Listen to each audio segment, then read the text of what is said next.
today's digital coats of paint, we're going to be going over a little bit of geo audits, going a little bit deeper, and talking about possibly if you have some larger opportunities out there, how to put an audit in for that, what they might look like. We're going to show you an audit from a current client opportunity that we've been working with for about a year, CGE Energy. This is one of Dean's accounts. He was going to be here today to talk, but we're going to have to get filled in next time, maybe a little bit for next session. He's out on an important dentist appointment right now, but we're going to be reviewing their audit. We just got back an audit from them this week, concerning a couple of different tiers, and so we're just going to go over that, and then we're going to open it up and actually look into the audit and look at some of the new slides and elements that the Geo team has put together for these new audit material, especially with brand building. We're going to look at some of those slides and go from there, and then open it up to Q&A once I get my slide to move. Let's see. Okay, there we go. So again, we're taking a look at our recent audit with CGE, establishing the pre-audit call, and we have a tier 1 and some of the tier 1 process. We're going to talk about the tier 1 process. Now we're going to be reviewing the CGE audit.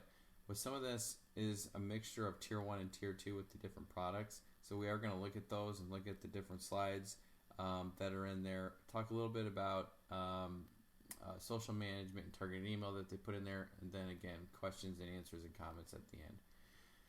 So going into here, if I could throw in too, Brett. Well, if I could throw in, Brett, what we're doing, guys, too, is there's some new information that Geo, when you're getting into a tier 1 and tier 2 audit, Geo is including some additional information that we wanted to review with you, so you've got that to provide to your clients. Yes. Yep. That's exactly what we're going over. So, thanks, Scott. So, really quickly, just to give you a quick background, I'm not going to talk too much about CGE, as this is not going to be about CGE as much as about the audit process and some of the just general information that we're going to be getting back from this audit and talking about audits in general. CGE is in solar, wind, energy, alternative, new technology, energy company that's based in Brighton, and they're wanting to expand nationally. We went in there last year with a national proposal that was around $65,000 a month, which was a little bit over their budget, and we really didn't have any idea of what they were wanting to spend, and really it wasn't the best time for them because they hadn't went public yet. They were going through a lot of SEC and FTC regulations, so they were trying to work out everything on the legal aspect for IPO type of situations that they're dealing with. So it wasn't the best time for them, and really we didn't establish a lot of things right off the bat that we probably could have, although we did get a pre-audit call like we're doing here, and then we did have a knowledge call with Reggie Alcos from the national team in Geo for knowledge call. But we're revisiting now. They have already got through a lot of their financial situations and regulations that they need for their IPO. So again, they're wanting now to really focus on Chicago and the Midwest market. And so this proposal is going to be kind of around a 50-mile radius around Chicago area and a little bit expanding past that. But they do want to start ranking naturally and organically for all these keywords, wind, solar, energy, that's in their market and in their industry. So we have those elements that we're going to talk about. But first, just like I said, I wanted to give you a little recap on CGE Energy. What we're doing here is for a company like this and for an opportunity like this, I don't know if all of you have done this or not, and I don't know if you've had many opportunities to go into a tier 1 or understand, a tier 1 process. But if you ever need a call and you think that this is going to be a huge opportunity, like we're talking, thousands and thousands of dollars a month, what you want to do is you want to go into your audit form on the wiki, and there's some stipulations that has to happen before you get a pre-audit call. And what we're talking about, if you guys don't know what it is, a pre-audit call is a call that you get before the Jumpstart team actually comes back with an audit, because they need, they want some more information, because they want to treat this with more of a white glove scenario, white glove handling, and they want to get as much information as possible so they can hear all the elements and the details of when you're putting an audit together, and all of the needs that the client might need and want. So we get a pre-audit call with them so they can basically customize and go into a tier 1 and customize this an audit for us. So in order to do that, though, what we need to do is we have a couple of things that we need to keep in mind. When we are submitting an audit, we need to have, when the submission form, it's the same as the current one that we are using, but the difference is that you need to, in the budget, it needs to be $7,500 a month or above for the opportunity to qualify for a pre-audit call. And so just keep in mind, when people say, and I used to make the mistake, we would go in there and say, well, I want a pre-audit call, and make sure that I put that in the notes field. Well, you're not going to get a pre-audit call if it's not at least $7,500 a month. So remember that. Pre-audit call, possible attendees, the rep, market leadership, Jumpstart specialist. In this case, we had some people from Detroit join us. We also had our national Jumpstart specialist, who was Amanda Feller, that came on to the call. You can get some possible other people that can join the call, if need be. We're going to discuss the opportunity, Jumpstart to complete a pre-audit form and send to rep after the call. So they're going to recap what we've talked about on the call. Audit sales strategy desk, complete Jumpstart by tier 1 specialist, complete custom pitch deck, and audit of opportunity and current state. So this is just talking about the deck that we're going to get back, the elements that are in there. Post audit call recommended to follow up with questions or revisions. Pitch to client. At this point, we're going to be pitching the deck or the proposal to the client. Knowledge team member included by request, not required. So they're not required, but it's highly recommended that you have a knowledge team person. In the last case that we had Reggie Alcos that was on our call. Onboarding, knowledge team member and rep join onboard call by request, not required. So again, we can have anyone that we need for the onboarding to also come on to a call with the client.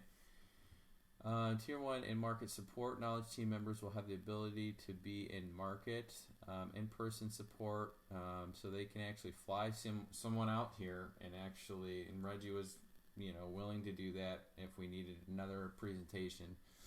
Additional time in market, $7,500 a month or above, opportunity to qualify, stipulation, travel 2 book weeks at a minimum. So these are all the things that we can get with the larger opportunities, when we're talking about tier 1. And again, we are going into, tier 1, tier 3 with 1, 2, 3 with this client. I'm not going to read all this. This is the tier 1 audit deliverables. So they break down each product and show you what they're going to put into the audits for a tier 1. So we'll send out this presentation and give this to you guys after we're done here. But this is all the elements. So if you guys thinking like, well, what are they going to include if I really want something special? You can at least be guaranteed that you'll get each one of these elements included into the audit when we have a tier 1 call. So again, I'm not going to go over all these. You're going to see a lot of these here in a second when I open up the audit. But we'll give this to you, and just so you can have this just for information on hand. So I'm going to open up the other presentation and go into the audit. Scott, is there anything to add at this point? No, I think you're covering it well. Again, It's really important, guys. That, like I said, like Brett mentioned, if you've got a client that's on that larger end, I know we've been talking with the O&E team about looking at more B2B opportunities. And if you get one, you actually get in front of someone with a good needs assessment, and you find that this is something that could qualify as a higher level tier.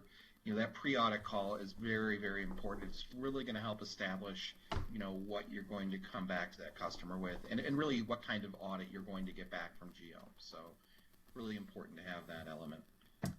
One thing to keep in mind, make sure that when we get audits back, we want to make sure that things are spelled correctly. So, Henry is a little. Yeah. Don't know what happened there. Maybe we put that wrong in the audit. I'm not sure, but I saw that somewhere else was misspelled, and not sure. But that's why you always want to look over some stuff. So, anyways, we'll have to fix that later. They got the tech right, just not spell check. Right. So we're just going to go over this. This is the audit. We haven't done anything with this yet. We haven't customized it. We haven't put any Michigan.com slides into this or done any type of customization with this. So this is the raw Tier 1. There's some Tier 1 elements in here. This is a customized proposal. So altogether, this is actually going to be well over $7,500 a month. This is a Tier 1 collectively. So we had a call, like you said. We had was brief Geo and everything. So this is what they've come back with, and we're just going to quickly go through all this. I think everyone's seen this before. This is the Geo wheel that talks about the different elements of what each one of the products that Geo has, and where in the stages of the consumer cycle or the market cycle each one of these products can fall into. This is pretty self-explanatory, but it is a good visual representation of where our products can land, and how important they can be for the consumer cycle, and just kind of the business cycle as a consumer at the end. So they've opened it up with this, which is a nice graphic. Talking about brand building, a lot of this stuff is from the wiki, but there is some stuff in here that isn't. But I know that this is one of the product guides. This is just one of the product introduction kind of overviews right here, just talking about be found and see results. Again, we always would recommend, and I think everyone's doing this, is that once we get material back from Geo, we do want to put this material together a little bit more fluidly. And I'm not saying that this is bad, it's just that we're going right from this slide into this slide, and for a lot of us, at least me and some of the other reps, we put together kind of our overall marketing strategy, and we'll name SEO or PPC and all those elements together on one slide, and then we'll go into each one of the categories. But they're just jumping right into brand building right now. But this is an important slide that we can use. There's also another slide that's good for an overview and what to expect from Geo as far as brand building. These are all slides. We could probably give you some of the elements in this presentation when we're done for you to use if you need to. But I said we're not going to go over each one of these because it's pretty self-explanatory. Obviously, in brand building, we've got those 5 pillars of SEO, which is the content marketing, reputation management, local listings, core optimization, and transparency, which they list here. Now, this is an important slide. This is something that we haven't seen before. This is the current analysis in the SEO landscape. So we're talking about domain authority. Domain authority basically is an authority that Google will look at and other search engines, but more particularly Google, as far as the authority. How old is the website? How old is the domain that this website's been associated with? How well is the site architecture, structure? It also talks. It's really a lot of it does deal with SEO when we're talking about domain authority. It also talks about page rank on search engines. That goes into domain authority. So in 28 out of 100, we're talking about that this isn't that strong. So we're wanting to make sure that we translate this information properly, to CGE, and make sure that the owners know what domain authority is. And again, each one of these elements, we want to make sure that when we have a call like this, we're breaking down each one of these. If we don't have information out there that is not really that explained that well, like for instance, domain authority. If Scott and I can go with you on these, but even sometimes that we need help to explain in detail, or we want to have someone on the back end to make sure that we're there on a knowledge call to kind of reinforce or even help us explain some of this information. So, and what that means in the geo context. So, and from my previous knowledge on what domain authority, again, that's what I was talking about how old the domain is and some SEO elements in there, and it is out of 100. So mobile responsive, yes, it's mobile responsive. Form fill on homepage, yes. Sitemap present, no. It's another SEO element. Basically, sitemap is a site architecture in in HTML and any other programmatic languages that is used for the search engines to crawl. And it's basically just a roadmap. A sitemap is a roadmap for search engines to find the information they're looking for in a very orderly fashion. If it's not on there, that's a really important element right now, especially today's SEO, that a sitemap is present. It's not there, so it can tell us that the spiders and the search engines might get a little lost when they're trying to navigate to certain pages on this website. Number of titles, talking about H1, H2, all those tags, description tags. 110 titles too long, 46 titles missing. So we've got some elements there to work on. Number of H1 headings, H1 headings missing, H1 headings, multiple H1 headings. The H1 headings they stand for header 1, 2, or 3, and that's usually typically on the beginning of a page. Or a blog post. And if you don't have those headings or header tags in there, that's a really important element, because that's what makes up some of the keyword density. It makes up the context of what the content is about in a particular page or blog or post. So we want to make sure that we don't have any of these missing. That we want to make sure that we have as many of these in there as possible, and we want to make sure that whoever is doing the back end of the website SEO work, that they can translate that for us. And right now, no one is on that for CGE. No one's doing anything with their website as far as SEO or any actual webmaster work. So this is going to be an important discussion to have with them. Not going to get too much with this, because I know we have a lot of material still yet to cover, but we're talking about meta descriptions. That's what meta descriptions are: descriptions on what a search engine shows you when you search for a company and they come up in search results. Those are actually the caption that comes up in a search engine, and so we want to make sure that each one of the meta descriptions are relevant to what a search is for, because that's what people do see when they're out there and they search for a company, and that's what the description and the recap underneath the search engine placement looks like. Number of images, missing alternative images. Those are text that come up on when you hover over an image, and you see the text that comes up when you're hovering your cursor over the image. That's the text that comes up, and we want to make sure that the SEO elements in there are properly placed on the right pages or blogs, so they match and the context matches within that page that we're talking about. That's another part of SEO. Number of 404 errors or broken links. It doesn't look like there's any broken links. Number of listings found. We've got listings out there, but there's not a lot out there. And what I'm assuming that means are placements as far as citation listings and directories that are out there. So industry average. That might be one that we need to talk about with Geo. It's putting in the context, but right now I'm thinking those are the important listings that are for those citations that are out there.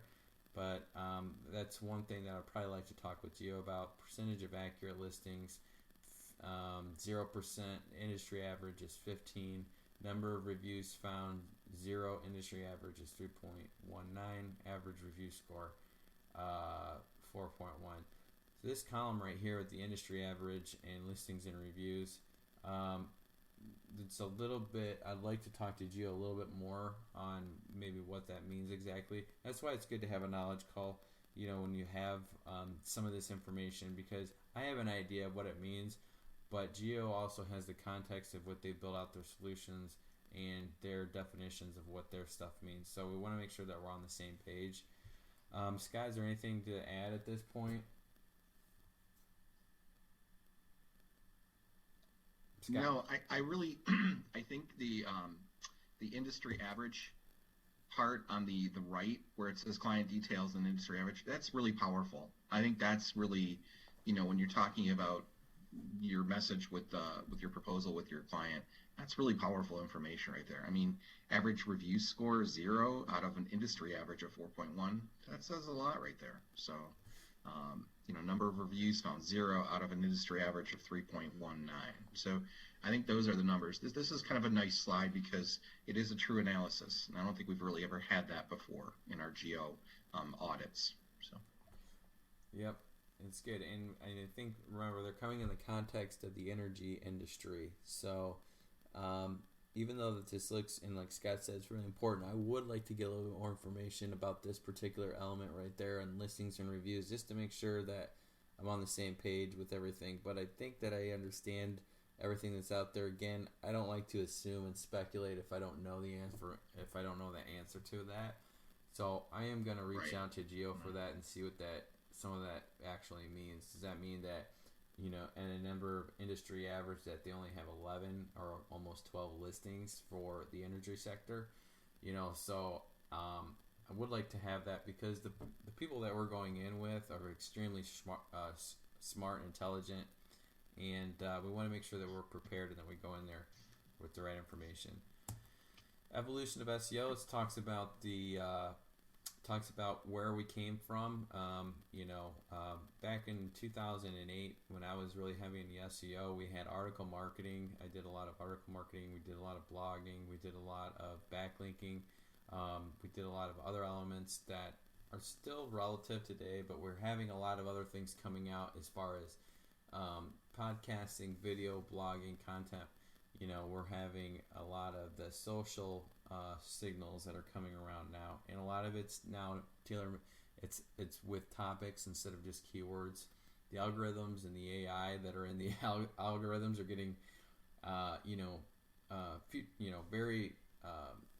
very sophisticated and really smart. So they can read context now, and it actually makes us do less technical work in the long run. We don't have to necessarily go out there and understand everything that a site is made up, as long as we write good content. And that's really what we kind of want to make sure that we hone in here and we translate when we're talking to this client. But it just shows you the evolution of SEO. Local search ranking signals is talking about the other core elements of brand building and SEO today. This is pretty self-explanatory. I know that we're getting kind of close to a half hour, so I'm going to kind of go through this a little quicker. But a lot of this stuff is what we had talked about in the last two digital coats of paint with SEO. Down here is a little recap. As SEO has evolved, our brand building solution has responded by mirroring the ranking factors that contribute to organic presence and brand visibility in the digital space. Our mix is the best solution to increase your brand presence across the web. So it's pretty self-explanatory. They have that broken out by a pie chart on the different elements, percentages, that ranking factor, include all of these other core optimization strategies here. So how Geo is building your brand. Now this is a really good, we were asking for a timeline, so to speak, on what we can expect for expectations. I don't know if this is a customized slide right here, but I've never seen this before, but it is really nice. It talks about the core optimization, what they're going to do in month one. We're going to have the site audit. Every SEO solution that we have, not only do we get the audit that we are, what we're presenting right now, but when we have the contract signed, they actually go in and do a complete audit that's probably about 10 pages long that tell you all the elements on what the SEO team recommends that we do or that they do for the topics and the sectors that they want to start having good page rank for. So this breaks down a little bit what you can expect in page 1. So the site audit's going to be there, which is huge, and which is a huge element, in my opinion, of the deliverables. We're going to have topic research, on-site optimization, installation of analytics and web tools. So Google Analytics and web tools are going to be established. We have the content marketing. Content's going to be created, content approved, content posted, content distributed, local listings, listing claiming Google Maps, Yelp being local, yellow pages, industry specific websites. We have the reputation management, initial setup, widget created and sent to client for installation of their site on location, or location page is built. Not sure on what that means exactly. Widget created and client sent to.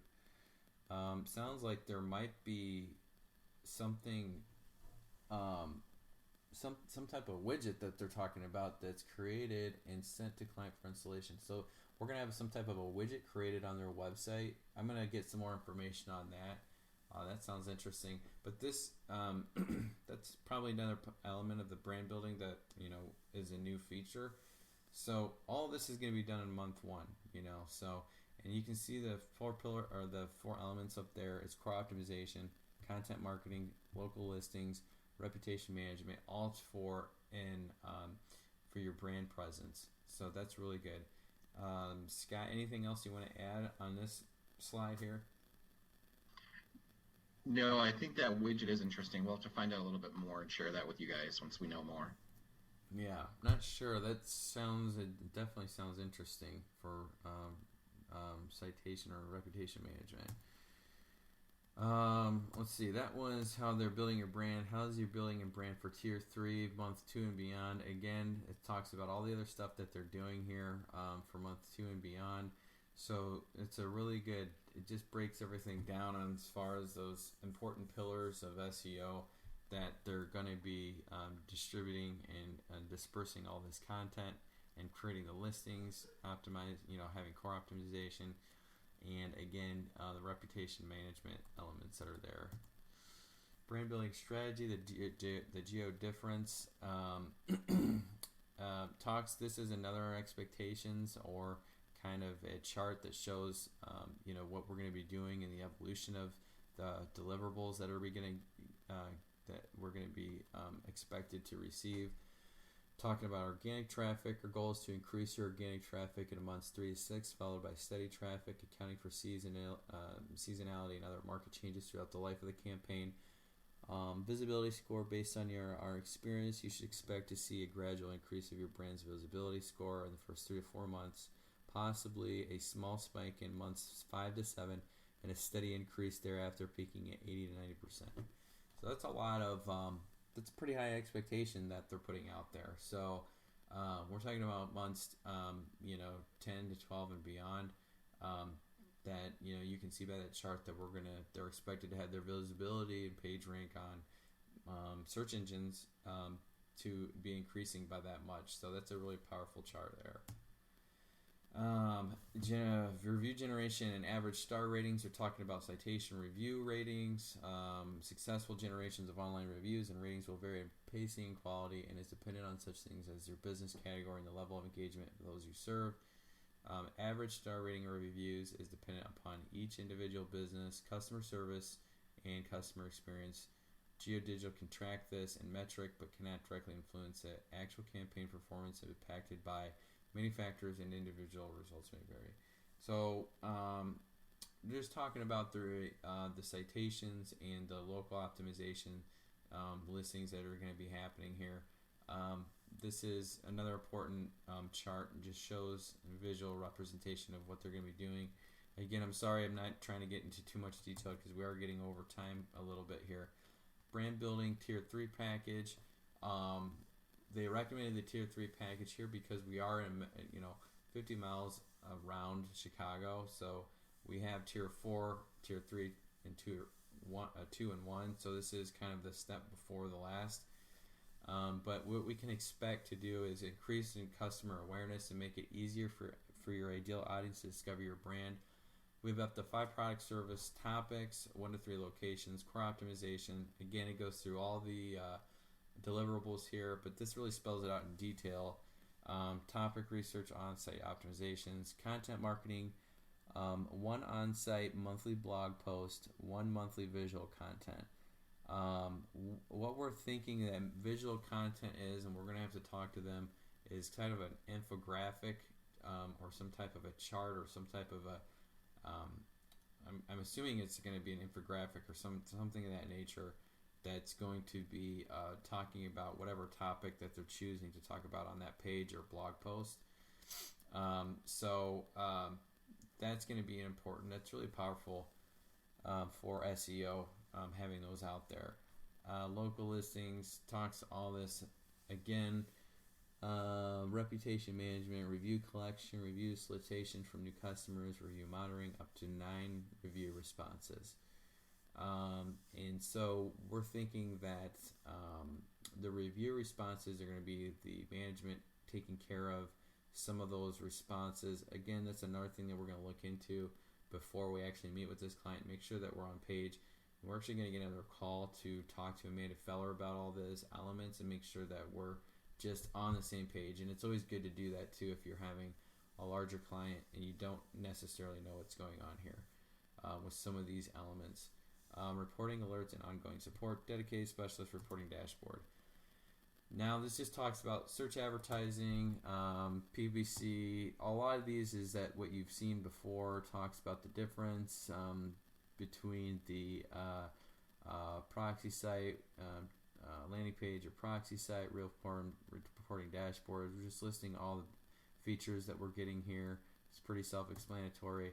This is the timeline for PPC. This is a really good visual representation of how the quality score improves over time, what the elements that impact quality score are, and so we can break this down and talk to the client. We don't necessarily need to get too detailed. This basically lays out everything in a pretty straightforward visual representation here. So let's see. We're talking about in your current market, this is how your competitors are using Google paid ads. We had those two companies that we had were Wind, Solar Energy, and then Rethink Electric.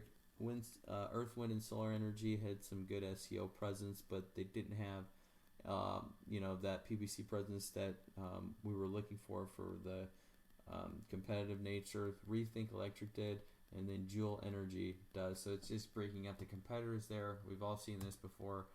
Search advertising competitive keyword analysis shows of all the keywords that we're probably going to be using for our PPC campaigns, breaks down the budget.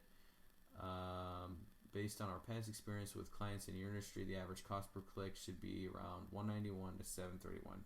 So this is a really important slide. It's good to show clients always on what we can expect with keyword budget expectations. Search advertising, our recommendation. Now they broke out on to compete and dominate. Compete is a tier 2, dominate is a tier 1. Obviously this is really important. It says in the bottom here, the total spend is inclusive of a 30% management fee that provides a landing page call tracking, lead tracking, personal management, account management, copywriting. So we've all seen that before, social media management, and then this is just basically a launch package slide deck. We've all seen this before. If you haven't, this just talks about the social media management tier, the first tier with this, and the deliverables that are going to be included. Targeted email. With targeted email, we still have to pull out the SIC codes that are going to be associated with B2B for this client. We have a lot.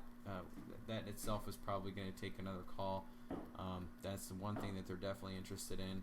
And this is just some other filler material for the targeted email. but they don't include the actual data pulled for B2B SIC codes here. Another slide just showing open rates and CTR expectations for targeted email. Another slide showing the reporting dashboard and matchback reporting.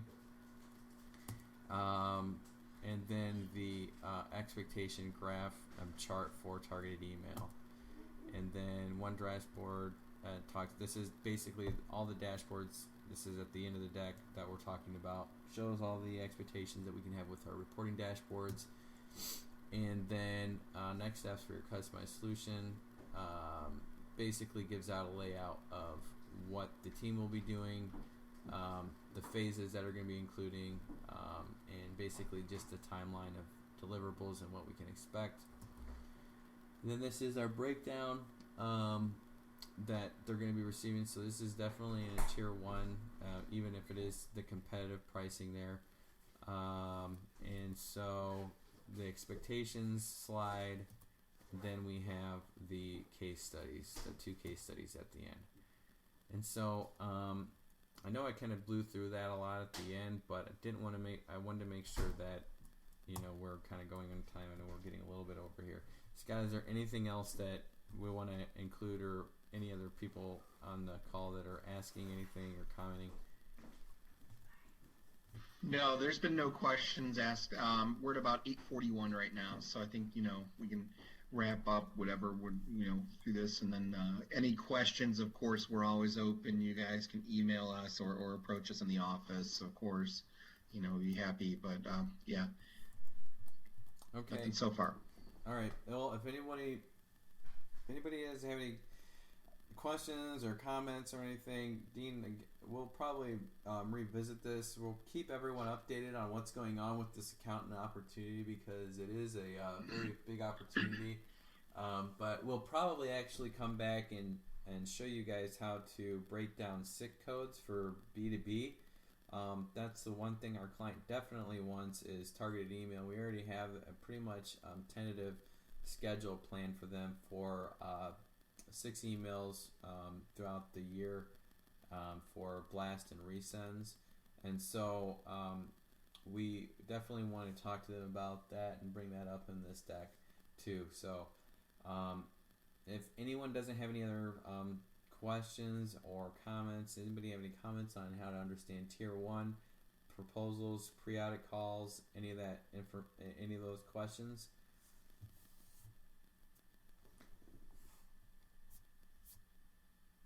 Okay. Sorry, I know there's a lot of information. I don't see anything coming through. So. There's a lot of information to cover. Hopefully I didn't, overwhelm everyone, but it is really good information. Again, I'm going to get on a call with Amanda Feller. She was our jumpstart for tier 1, and kind of break down some of the elements that we were questioning about. We can actually revisit that on one of the further sessions of Digital Coats of Paint. So we will definitely get probably that taken care of, along with the SIC code targeted email breakouts, and keep you updated on CGE and what's going on with them, because it is a big opportunity, and I think we can all learn from this process that we're going through with them. So all right, if anyone doesn't have any other questions or concerns or comments, then we will close this out and talk to you next time. So thanks everyone for coming on, and we'll talk to you soon. Thanks for sharing all this information, Brett, too. We really appreciate you going over it all. I know this was a big one for you, and we really appreciate it, so thanks. Yep, no problem.